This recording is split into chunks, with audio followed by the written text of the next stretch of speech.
Enes İbni Malik'i Haccac denen zalim Resulullah sallallahu aleyhi ve sellem'den 80 sene sonra önüne çıkarmış bir sebeple, bak diye parmağını uzatmış böyle Enes İbni Malik'e hitap ediyor. Peygamber aleyhisselamın sevgili sahabisi, yani tehdit ediyor onu, ileri geri konuşuyorsun diyecek.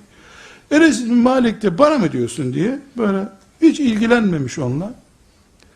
Neticede bu binlerce adam öldürmüş bir katil despotun önünde sanki arkadaşıyla oturur gibi oturuyor. Ya git buradan diye salmış onu. Çıkınca Enes'e demişler, çok rahattım demişler.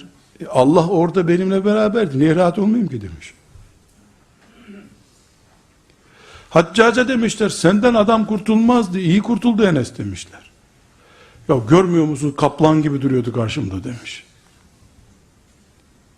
Ya durum kritik, avukatı önce arayalım. Mantığı yok.